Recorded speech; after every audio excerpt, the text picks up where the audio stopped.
உங்க அன்றாட வாழ்க்கையில நீங்க பயன்படுத்தக்கூடிய தண்ணீருக்கு, உங்க வாழ்க்கையில பல மாற்றங்கள ஏற்படுத்தக்கூடிய சக்தி இருக்குதுன்னு சொன்னா உங்களால நம்ப முடியுமா? ஆமா. நீங்க தினமும் குடிக்கிற தண்ணி, உங்கள நீரேற்றம் செய்யறது, அதாவது ஹைட்ரேஷன் செய்றதுக்காக மட்டும் இல்ல. அது ஒரு பதிவு செய்ற கருவி மாரி. அதாவது ஒரு டேப் ரெக்கார்டர் மாரி செயல்படுது. உங்க உடம்புல இருக்கிற நீரு, ஒவ்வொரு எண்ணத்தையும், ஒவ்வொரு பயத்தையும், ஒரு மென்பொருள் போல, அதாவது ஒரு சாஃப்ட்வேர் போல தனக்குள்ள பதிவேற்றம் செஞ்சு வச்சுக்குது. சுருக்கமா சொல்லப்போனா, தண்ணீருங்கிறது ஒரு உயிருள்ள கண்ணாடி மாரி. நீங்க எத குடுக்குறீங்களோ, அதத்தான் உங்களுக்கு திருப்பி தருது. உங்க உடம்புல இருக்கிற தண்ணீர், அதாவது உங்க உடம்புக்குள்ள இருக்கிற நீர், உங்க எண்ணத்த, உங்க உணர்ச்சிகள, உங்க பயத்த, உங்க லட்சியங்கள, இது எல்லாத்தையுமே அமைதியா தனக்குள்ள பதிவு செஞ்சு வச்சுக்குது. அது அந்த பதிவுக்கு ஏத்த மாரி ஒரு எதிர்வினை ஆற்றுது. அதுக்கேத்த மாரி ஒரு ரெஸ்பான்ஸ குடுக்குது. பல 100 வருஷங்களுக்கு முன்னாடியே நம்ம சித்தர்கள், நம்ம தமிழ் சித்தர்கள் இந்த விஷயங்கள தெரிஞ்சு வச்சிருந்தாங்க. அவங்க இன்னைக்கு இந்த மாடர்ன் சயன்ஸ் தண்ணீர வெறும் H2O மட்டும் பார்க்குற மாதிரி பார்க்காம, அத ஒரு உணர்வுள்ள ஊடகமா, ஒரு கான்ஷியஸ் மீடியமா பார்த்தாங்க. அவங்க அன்னைக்கே தெரிஞ்சிருந்தத, இப்போ நம்ம மாடர்ன் சயன்ஸ், அதாவது நவீன அறிவியல் இந்த விஷயத்த முழுசா அப்படியே தெரிஞ்சுக்காட்டியும், முழுசா அப்படியே ஒத்துக்காட்டியும், மெதுவா சின்ன சின்ன தயக்கங்களோட ஒத்துக்க ஆரம்பிச்சிருக்கு. மாடர்ன் சயன்ஸ் அத வாட்டர் மெமரின்னு சொல்லுது. இன்னைக்கு இந்த சத்சங்கத்துல நம்ம பார்க்க போறது, தண்ணீரோட மெமரி, அதோட நினைவாற்றல், நம்ம பண்டைய தமிழர்களோட ஞானம் எந்த மாரி இந்த விஷயங்களை எல்லாம் உள்ளுணர்வால உணர்ந்துச்சு, மாடர்ன் சயன்ஸ் இத எந்த மாதிரி விளக்குது, இந்த விஷயங்களை எல்லாம் தெரிஞ்சுக்கிறது மூலமா, உங்க உடல், மனம், அப்புறம் உங்க விதிய எப்படி உங்களாலேயே மாத்திக்க முடியும், அப்படிங்கிற விஷயங்களை எல்லாம் பார்க்க போறோம். அது மட்டும் இல்லாம, நீங்க அன்றாட வாழ்க்கையில பயன்படுத்தக்கூடிய எளிமையான 3 பயிற்சிகளையும் பார்க்க போறோம். இப்ப நான் சொல்லப் போற விஷயங்கள கொஞ்சம் நல்லா கவனிச்சுக்கோங்க. ஏன்னா, இது வெறும் இன்ஃபர்மேஷன் சார்ந்த விஷயங்கள் மட்டும் இல்ல. அதாவது தகவல் சார்ந்த விஷயங்கள் மட்டும் இல்ல. இது நினைவாற்றல மீட்டெடுக்கிற, அதாவது உங்க மெமரிய மீட்டெடுக்கிற ஒரு முயற்சியா இருக்க போகுது. உங்கள ரொம்ப யோசிக்க வைக்கக்கூடிய, ஆச்சரியப்படுத்தக்கூடிய ஒரு சிம்பிளான கேள்வியோட இந்த உரைய ஆரம்பிக்கிறேன். நீங்க குடிக்கிற தண்ணி, அது கடந்து வந்த பாதையில, அது தொட்ட எல்லாத்தையுமே அதோட நினைவுல வச்சிருந்தா என்ன ஆகும்? அது பாஞ்சு வந்த மண்ணு, அது கடந்து வந்த குழாய்கள், அத சுத்தி இருந்த மனிதர்களோட உணர்ச்சி, அது மேல செலுத்தப்பட்ட எண்ணங்கள், இது மாதிரியான எல்லா விஷயங்களையுமே அது ஞாபகம் வச்சிருந்தா, இப்போ ஒரு நிமிஷம் யோசிச்சு பாருங்க. உங்க உடம்புல கிட்டத்தட்ட 70% அதாவது 70% நீர் தான் இருக்கு. உங்க மூளையில 75% நீர் தான் இருக்குது. உங்க ரத்தம், உங்க செல்கள் இப்படி எல்லாமே நீர் சார்ந்த அமைப்பு தான். இந்த விஷயங்கள அறிவியலும் உறுதிப்படுத்துது இல்லையா? அப்ப இது உண்மைன்னா, அப்போ உங்களுக்குள்ள ஒரு நேர்மையான கேள்விய கேட்டு பாருங்க. நீருக்கு நினைவு இருக்கும் அப்படின்னா, இப்போ உங்க உடல் எந்த விஷயங்கள ஞாபகம் வச்சிருக்கும்? நுண்ணோக்கிகள்னு சொல்லக்கூடிய மைக்ரோஸ்கோப், குவாண்டம் தியரீஸ், அதாவது குவாண்டம் கோட்பாடுகள், இது எல்லாமே தோன்றதுக்கு முன்னாடியே நம்ம தமிழ் சித்தர்கள் இது சம்பந்தமான ஆராய்ச்சியில ஈடுபட்டாங்க. மாடர்ன் சயின்ஸ் சொல்ற மாதிரி இத வெறும் வாட்டர் மெமரியா மட்டும் பார்க்கல. அவங்க இத ஜல தத்துவம்னு சொன்னாங்க. நம்ம சித்தர்கள பொறுத்தவரைக்கும் நீருன்றது வெறும் ஜட பொருள் கிடையாது. அது ஒரு உயிர் தத்துவம். நீர் ஒரு செயலற்ற பொருள் இல்லங்க. அது எதிர்வினை ஆற்றக்கூடியது. அதாவது அது ரெஸ்பாண்ட் பண்ணக்கூடியது.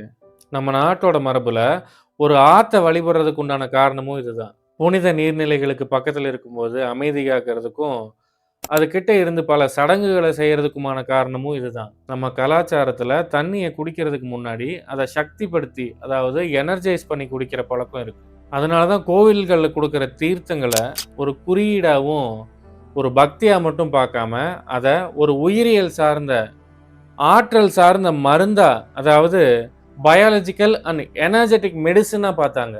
தண்ணீர் ஒரு ஜடம் போல இல்லாம, அது அத சுத்தி இருக்கிற விஷயங்கள கவனிச்சுக்கிட்டு இருக்குது அப்படிங்கிற ஒரு அடிப்படை தத்துவத்த அவங்க உணர்ந்திருந்தாங்க.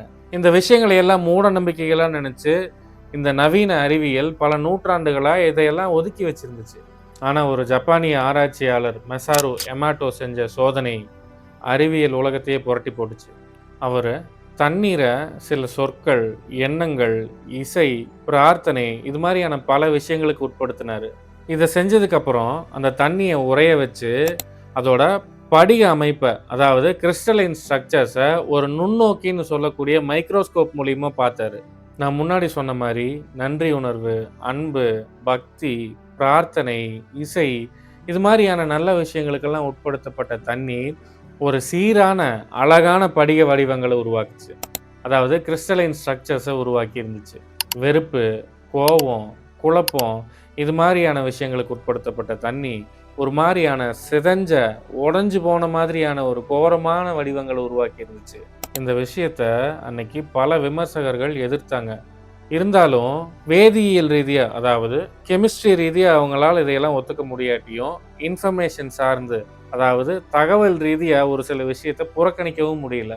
அது ஏன்னா, தண்ணீர் அதில செலுத்தப்படுற தகவல்களுக்கு ஏத்த மாரி வேறுபட்ட எதிர்வினைய, அதாவது ரெஸ்பான்ஸ குடுக்குது அப்படிங்கிற விஷயத்த, அன்னைக்கு அவர் செஞ்ச ஆராய்ச்சி, நவீன அறிவியல் அதுவரைக்கும் நுழையறதுக்கு தயங்கிட்டு இருந்த விஷயங்களோட கதவ தொறந்து, இந்த விஷயங்கள ப்ரூவ் பண்ணுச்சு. தண்ணீர் தகவல்களுக்கு, அதாவது இன்ஃபர்மேஷன்ஸுக்கு ரெஸ்பாண்ட் பண்ணுது அப்படிங்கிற விஷயத்த நீங்க ஒத்துக்கிட்டா, கான்ஷியஸ்னஸ் அப்படின்னு சொல்லக்கூடிய அந்த உணர்வு நிலை, உங்க மூளையோட மட்டும் முடிஞ்சு போறதில்ல அப்படிங்கிறதையும் நீங்க ஏத்துக்கத்தான் வேணும். இங்க தான் குவாண்டம் இயற்பியல், அதாவது குவாண்டம் பிசிக்ஸ் உள்ள வருது. குவாண்டம் நிலையில, அதாவது குவாண்டம் லெவல்ல எதார்த்தம் என்னன்னா, புலன்களுக்கு தெரியிற மாரி இல்லாம, தண்ணீரோட மாலிகுலார் லெவல்ல, அதாவது அதோட மூலக்கூறு அளவுல ஒரு சாதாரணமான திரவமா மட்டும் செயல்படுறதில்ல. அது தகவல்கள உடனுக்குடன் பகிர்ந்துக்கிற ஒரு கட்டமைப்பா செயல்படுது. சுருக்கமா சொல்லப்போனா, தண்ணீர் ஒரு சாதாரண திரவத்த மாரி இல்லாம, ஒரு திரவ படிகமா, அதாவது லிக்விட் கிரிஸ்டல்ஸா செயல்படுது. இந்த திரவ படிகங்கள் அதுக்குள்ள இயற்கையாவே தகவல்கள, அதாவது இன்ஃபர்மேஷன்ஸ ஸ்டோர் பண்ணி வச்சுக்கிற திறமை வாய்ந்தது. உங்க எண்ணங்கள் வெறும் எலக்ட்ரிக் சிக்னல்ஸா மட்டும் இல்ல. அது மின்காந்த மற்றும் அதிர்வு வடிவங்கள் அப்படின்னு சொல்லக்கூடிய எலக்ட்ரோ மேக்னெட்டிக் அண்ட் வைப்ரேஷனல் பேட்டர்ன்ஸ உருவாக்கக்கூடிய வல்லமை கொண்டது. இந்த வடிவங்கள் உங்க உடம்புல இருக்கிற நீர்க்கோட நேரடியா தொடர்பு கொள்ளுது. சித்தர்கள் உங்க அகநிலையே உங்க உடல வடிவமைக்குதுன்னு சொன்னப்போ, ஏதோ ஒரு கவிதையா மட்டும் அவங்க சொல்லல. அவங்க இத உயிரியல் இயற்பியலா, அதாவது பயோ பிசிக்ஸா தான் சொல்லியிருக்காங்க. நவீன அறிவியல் ஒரு காலத்துல டிஎன்ஏ தான் உங்க உடம்புல இருக்கிற எல்லாத்தையுமே தீர்மானிக்குது அப்படின்னு நம்புச்சு. ஆனா எபிஜெனடிக்ஸ் இன்னைக்கு மரபணுக்கள் தனித்துவமா மட்டும் செயல்படுறது இல்ல. அது உங்களோட உள்முகமான சுற்றுச்சூழலுக்கு ஏத்த மாதிரியும் செயல்படுது அப்படின்னு சொல்லுது. உங்க கவலை சார்ந்த உணர்வு உங்களுக்குள்ள நோய்கள் சம்பந்தமான ஜீன்ஸ ஆக்டிவேட் பண்ணுது. நீங்க பாதுகாப்பு உணர்வோட இருக்கும்போது உங்களுக்குள்ள உடல சீரமைக்கக்கூடிய ஜீன்ஸ் ஆக்டிவேட் ஆகுது. உங்க எமோஷன்ஸ், உங்க உணவு பழக்கவழக்கங்கள், உங்க தூக்கம் இது எல்லாமே உங்களுக்குள்ள இருக்கிற ஜீன்ஸ பாதிக்குது. உங்க செல்கள், உங்களுக்குள்ள இருக்கிற புரதம், இது மாரியான எல்லா விஷயமும் இந்த நீருக்குள்ள தான் பயணம் பண்ணுது. அந்த நீர்ல இருக்கிற, அதாவது அந்த நீர்ல பதிவாயிருக்கிற மெமரீஸ, இன்ஃபர்மேஷன்ஸ மாத்தும்போது, உங்க டிஎன்ஏவ மாத்தாமலே உங்க உடலோட செயல்பாட்ட மாத்த முடியும். தமிழ் சித்தர்கள் இந்த விஷயங்கள நல்லா தெரிஞ்சு வச்சிருந்ததால தான், இந்த மாற்றங்கள உருவாக்கக்கூடிய சூத்திரத்த உள்நிலை ரசவாதம்னு சொன்னாங்க. ஒரு நோய குணப்படுத்துறதுக்கு இன்னைக்கு இருக்கிற இந்த நவீன மருத்துவம், அந்த நோய் மேல தாக்குதல் நடத்துற மாரி நம்ம சித்தர்கள் செய்யல. அவங்க அந்த நோய் மேல தாக்குதல் நடத்துறதுக்கு பதிலா, ஒரு மனிதரோட உடல்ல இருக்கிற தகவல் புலத்த, அதாவது இன்ஃபர்மேஷன் ஃபீல்ட மாத்துனாங்க. இதனால தான் சித்த மருத்துவம் நம்ம நவீன கண்களுக்கு ஒரு விசித்திரமான விஷயமா தெரியுது. ஒரு மருந்த தயாரிக்கும்போது ஒரு மந்திரத்த உச்சரிச்சுக்கிட்டே ஏன் மருந்து செய்யணும்? மருந்த ஏன் மௌனமா இருந்து தயாரிக்கணும்? ஏன் நிலா வெளிச்சத்துல மருந்த வைக்கணும்? அந்த மருந்த தயாரிக்கிற மருத்துவரோட மனநிலை ஏன் முக்கியமானதா கருதப்படுது? ஒரு சில மருத்துவர்கள நம்ம ஏன் கைராசிக்கார வைத்தியர் அப்படின்னு சொல்றோம்? ஏன்னா, மருந்தியல், அதாவது இன்னைக்கு இருக்கிற இந்த மாடர்ன் பார்மகாலஜி கவனிக்க தவறுன விஷயத்த நம்ம தமிழ் சித்தர்கள் அன்னைக்கே உணர்ந்திருந்தாங்க.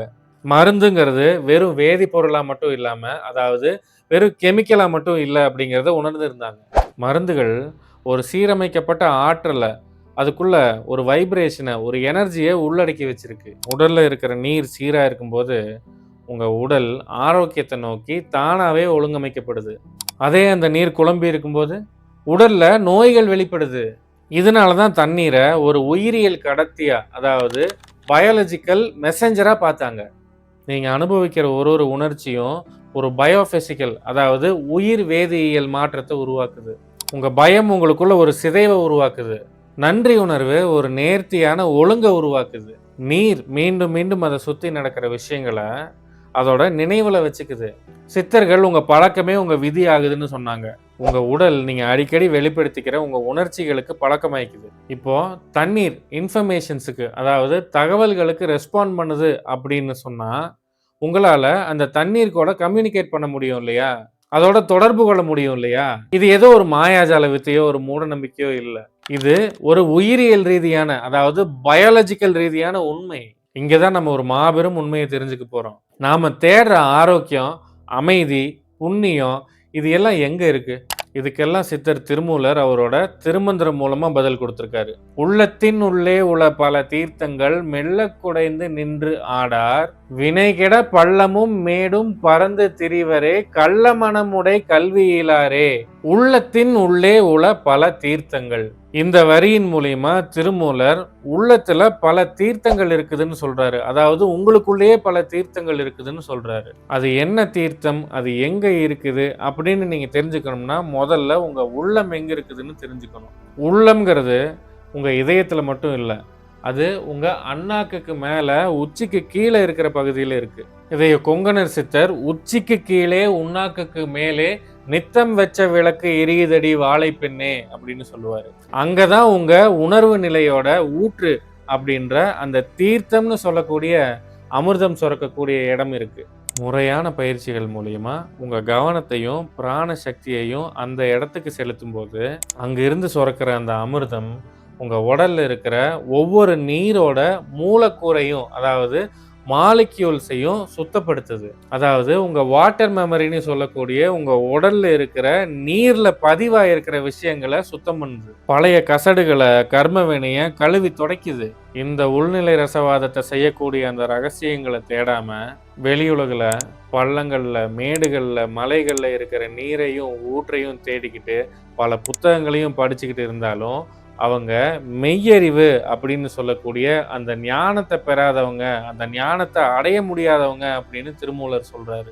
ஏன்னா உண்மையான புனித தீர்த்தம்ங்கிறது உங்களுக்குள்ளேயே தான் சுரக்கும். உங்களுக்குள்ள இருக்கிற விஷயத்தை நீங்க எவ்வளவுதான் வெளியே தேடினாலும் அது கிடைக்காது. இதுக்கு தேவையான முறையான பயிற்சிகளை கத்துக்கிட்டு அந்த ஞான நிலையை அடையிறதுக்கும் உங்க அக மற்றும் புற வாழ்க்கையை மாத்திக்கிறதுக்கும் மேம்படுத்துறதுக்கும் நம்ம ரீவைரிங் த பீயிங் வகுப்புல சேர்ந்து ரீவைரிங் த பீயிங்கோட பயிற்சிகளையும் அதோட ஒரு அங்கமான நேத்திர ஸ்ரீகிரியா பயிற்சிகளையும் கற்றுக்கிட்டு அந்த நிலையை நீங்கள் அடைய முடியும். அப்படி முறையான பயிற்சிகளை கற்றுக்கிட்டு அந்த உயர்ந்த நிலையை அடையிறதுக்கு உண்டான முயற்சியை எடுக்கிறதுக்கு முன்னாடி நீங்கள் தினமும் குடிக்கிற தண்ணீர்லையும் உங்கள் உடலில் இருக்கிற 70% நீர்லையும் உள்ள பதிவுகளை மாற்றி உங்கள் வாழ்க்கையில் ஒரு சின்ன அளவிலான மாற்றத்தையாவது உண்டாக்கிக்க நம்ம பண்டைய சித்தர்களோட ஞானத்தையும் நவீன அறிவியலையும் இணைக்கிற ஒரு சில எளிய பயிற்சிகளை இப்போ பார்ப்போம். முதல் பயிற்சிக்கு பேரு இன்டென்ஷன் செட்டிங், அதாவது சங்கல்பம். நீங்க குடிக்கிற தண்ணியை கையில எடுத்து வச்சுக்கிட்டு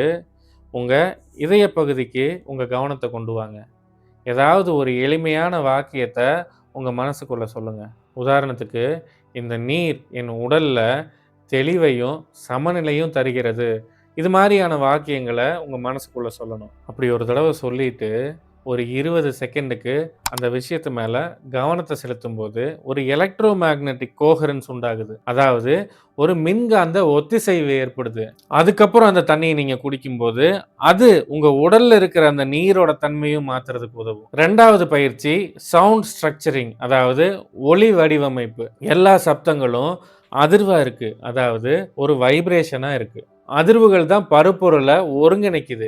வைப்ரேஷன் ஆர்கனைசஸ் மேட்டர். நீங்க தண்ணீரை குடிக்கிறதுக்கு முன்னாடி மென்மையான சத்தத்துல ஓம் அப்படின்ற மந்திரத்தை ஒரு 3 தடவை சொல்லுங்க. அந்த ஒலி அந்த தண்ணீரோட மூலக்கூறை அதாவது அதோட கட்டமைப்பை மாத்துது. இது ஒரு மேஜிக் இல்ல, இது பிசிக்கல் கெமிஸ்ட்ரி, பௌதிக வேதியியல். மந்திரங்கள் வெறும் பிரார்த்தனை மட்டும் இல்லை, அது ஒரு சோனிக் ஜாமெட்ரி, ஒரு ஒளி வடிவியல். இந்த சப்தங்கள் தண்ணீரில் இருக்கிற கிறிஸ்டலைன் பேட்டர்ன்ஸை அதாவது அதோட படிக வடிவங்களை மாற்றுது. மூணாவது பயிற்சி ஸ்டில்னஸ் சார்ஜிங். தண்ணிய எடுத்து உங்க பக்கத்துல வச்சுக்கிட்டு, அமைதியா ஒரு இடத்துல உட்காருங்க. எத பத்தியும் நினைக்காம, மௌனமா இருந்தீங்கனாலே போதும். அந்த அமைதி உங்க நரம்பு மண்டலத்த நிலைப்படுத்துது. அப்படி ஒருநிலைப்பட்ட அந்த நரம்பு மண்டலம் ஒரு சீரான எலக்ட்ரோ மேக்னெட்டிக் ஃபீல்ட, அதாவது ஒரு காந்த புலத்த உருவாக்குது. நீங்க பக்கத்துல வச்சிருக்கிற அந்த தண்ணீர், அந்த சீரான நிலைய உள்வாங்கிக்குது. நீங்க இந்த விஷயங்களை எல்லாம் நம்பணுங்கிற அவசியம் கிடையாது. உங்க உடம்பு எப்பவுமே தண்ணீருக்கு ரெஸ்பான்ஸ் குடுத்துக்கிட்டே தான் இருக்கு. இப்போ நீங்க அத கான்ஷியஸோட, அதாவது அவேர்னஸோட, ஒரு விழிப்புணர்வோட அத செய்ய போறீங்க. அவ்வளவுதான். ஒரு முக்கியமான விஷயம். தண்ணீர் ஒரு ஜடப்பொருள் இல்ல.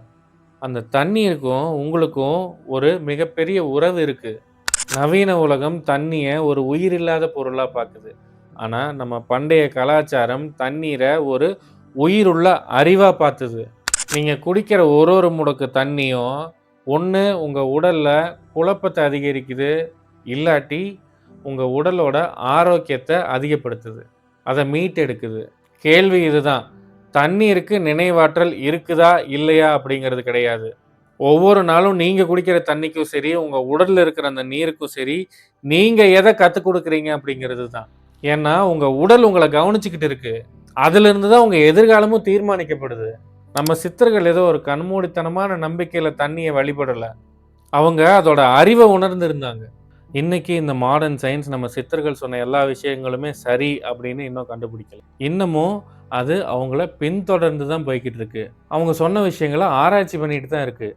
இன்னைக்கும் நம்ம சித்தர்களோட அறிவியல் மாடர்ன் சயின்ஸை விட பல வருஷங்கள் முன்னோக்கி தான் இருக்கு.